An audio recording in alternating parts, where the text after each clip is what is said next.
Welcome to this special deep dive explainer. Today, we're doing something a bit different. We're not just scratching the surface or conducting a really systematic and exhaustive archival review of several important works of Quranic exegesis or Tafsir. Our goal here is total information retention, to give you a detailed account of the analysis found right inside these scholarly source documents. So here's our roadmap for today. We're setting off on a 6-part journey through these incredible texts. We'll kick things off by unpacking the exegesis of key surahs like Al-Araf and Maryam. Then we'll explore the pretty fascinating world of unseen beings, specifically the jinn. After that, we'll follow the epic story of Moses in Surah Al-Qasas and wrap everything up by looking at some really insightful commentaries on several other important chapters. So let's get started. All right, let's kick things off with our archival review of Surah Al-Araf. The source material here is really focused. It zooms in on the very nature of the Quranic text itself, the purpose of its revelation and the specific role of the prophet who delivered this message. Our analysis for this whole first section is drawn straight from these source documents you see here. They provide a really detailed exegesis of the opening verses of the surah. Let's take a look at the foundational verse they start with. Okay, this verse right here is the cornerstone. It establishes the Quran's main purpose from the get-go. The commentary immediately points out that the book was revealed directly to the prophet, telling him, hey, don't feel any distress or tightness in your chest about delivering this message. And that message, it says, has 2 core functions.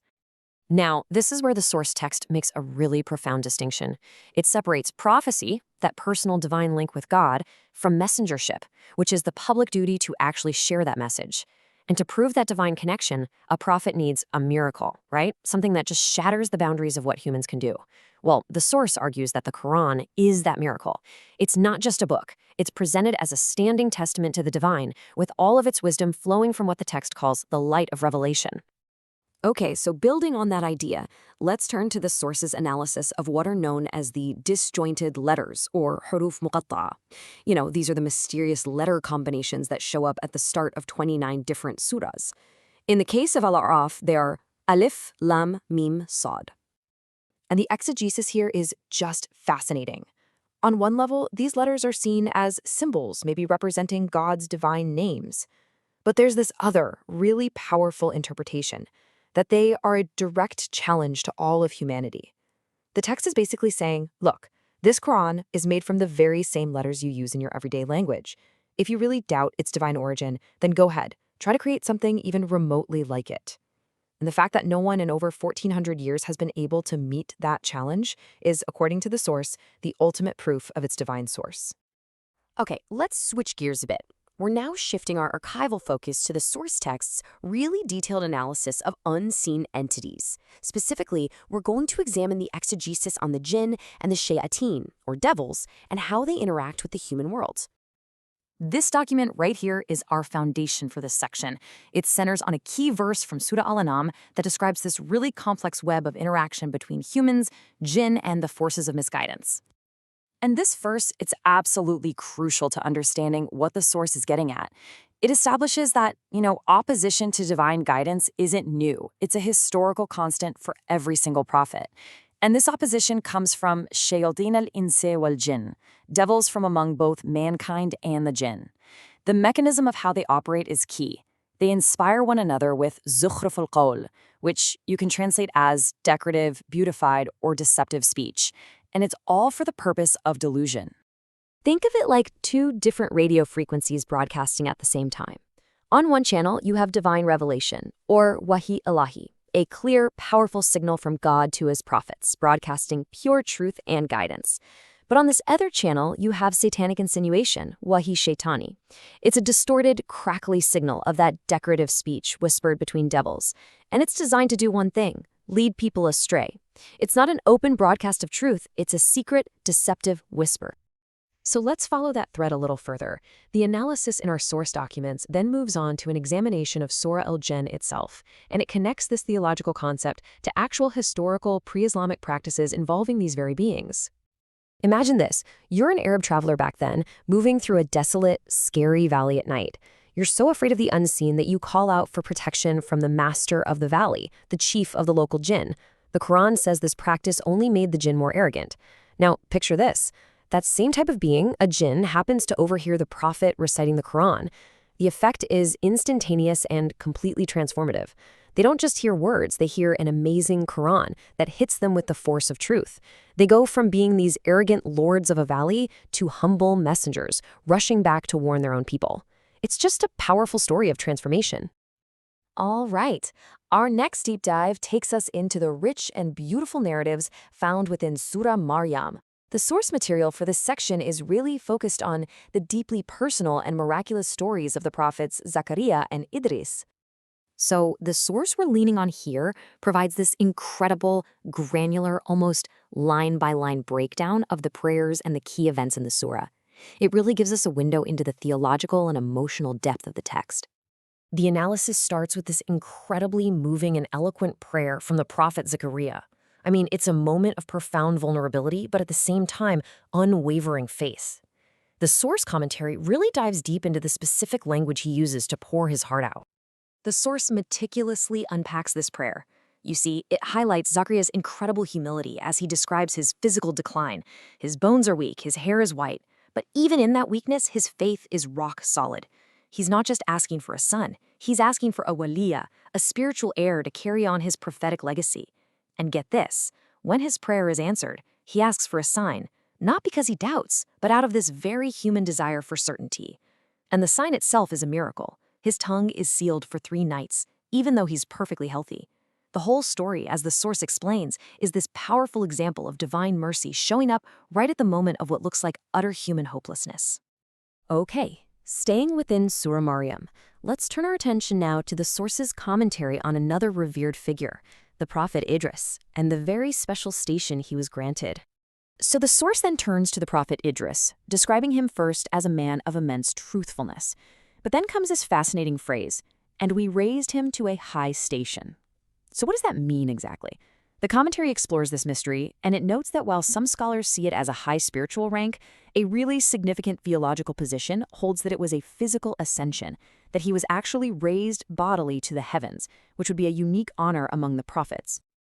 All right, now we shift our focus to one of the grand epics in the Quran, the saga of the prophet Moses and his historic confrontation with Pharaoh, which is detailed with incredible precision in Surah Al-Qasas.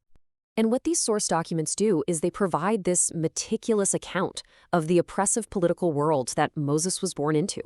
They lay out the divine plan for his salvation, a plan just filled with peril, incredible faith, and just stunning irony. The exegesis here paints a really grim picture of Pharaoh's tyranny, a world where the newborn sons of the children of Israel are being systematically executed, and it's into this world of absolute terror that Moses is born. This is where the divine counterplan unfolds. God inspires Moses' mother with his daring, almost unbelievable set of instructions. Put your infant son in a chest and set him adrift on the Nile River, along with the promise that he will not only be returned to you, but will one day become a messenger. The source just highlights the incredible irony of this plan. The very enemy who wanted him dead, Pharaoh's own household, would be the ones to rescue him and raise him as their own. So what happens next? Well, our analysis follows the next major chapter in this saga, the period of Moses' life after he flees Egypt as a young man and has to seek refuge in the foreign land of Madian. The source provides a really close reading of this pivotal encounter. You have Moses, a fugitive in a strange land, and he helps 2 women at a well. One of them, totally impressed by his character, goes to her father and recommends him with 2 powerful words, Al-Qawiyul Al-Amin, the strong and the trustworthy. The commentary explains strong referred to his physical ability to lift the heavy well cover, and trustworthy referred to his honorable and respectful conduct. These 2 qualities, strength and integrity, don't just form the basis of his work contract, they also foreshadow his future role as a prophet, a leader who would need both physical and moral strength to guide his people. So, for this next section, we're moving from narrative history into some pretty deep theological waters. We're going to examine the commentary on Surah Arad, which explores these profound concepts of God's power, the nature of his attributes, and the logical reality of the afterlife. What this source text does is it delves deep into the meaning of specific Quranic verses that describe natural phenomena as signs of God's power, and it provides a really critical clarification on the nature of divine attributes. The commentary here offers a really crucial theological clarification. When the Quran talks about God's anger or ghadab, it's not like human anger. It's not an emotional state. The source explains it more like a force of nature, like a thunderstorm. It's not that the sky is angry, but that certain conditions have led to this powerful and necessary release of energy. In the same way, divine ghadab is presented as the manifestation of God's justice in response to transgression, an attribute of action that's necessary to restore balance. Okay, now we tackle one of the biggest, most central themes in the entire Quran, the resurrection. This document specifically focuses on the logical arguments the Quran puts forward to address those who are just astonished by the idea of being brought back to life after death. All right, let's break this argument down because it's pretty straightforward. The source explains that the Quran's case for resurrection is all based on simple logic. The skeptics ask, how can we possibly be brought back to life when we're just dust? And the Quran's response is essentially, well, who created you from nothing in the first place? I mean, if God had the power to perform that initial, arguably more difficult creation, why wouldn't he have the power to just recreate you from existing materials? The source frames the denial of resurrection not as a lack of evidence, but as a failure to follow that very simple line of logic. And to wrap things up, we're going to look at the exegesis of 3 more very distinct surahs. Each of these source commentaries gives us unique insights, touching on specific historical events, profound theological promises, and some deeply personal aspects of the Prophet's life. We'll begin with the detailed analysis of Surah Al-Masad. Now, this is a short but incredibly powerful chapter, and it's unique because it directly names and condemns a specific historical enemy of the Prophet Muhammad while that person was still alive. So let's unpack this. The exegesis provides a detailed historical and linguistic breakdown. The source explains that the Quran uses the title Abu Lahab, which means father of flame, not just as a nickname, but as a prophetic foreshadowing of his ultimate destiny. The condemnation perish the 2 hands is this powerful metaphor for the complete failure of all his plots and schemes, while perishi is a condemnation of his entire being. Even the description of his wife as the carrier of firewood is deeply symbolic, representing her role in fueling the fires of hatred and spreading slander. And for our final piece of analysis, we're looking at Surah Al-Kawthar. This is one of the shortest chapters in the entire Quran, but as the source text reveals, it's profoundly significant.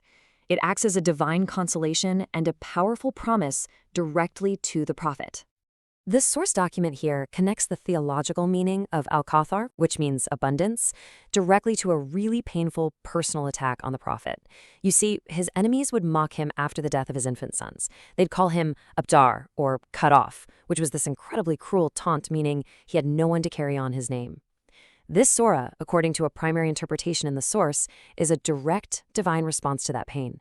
God grants him abundance, and that abundance is identified as his daughter, Lady Fatima. It's a beautiful and powerful promise that his legacy will not be cut off, but will in fact flourish through her. And in a stunning reversal, the surah concludes by stating that it is his enemy who is truly the one who is cut off. And that brings us to the end of this deep dive explainer. Our goal, really, was to act as faithful archivists, presenting a complete and unfiltered record of the rich analysis found within these scholarly texts. The depth of these commentaries leaves us with a final thought, though. What other layers of meaning are still waiting to be discovered in the continued study of such foundational works?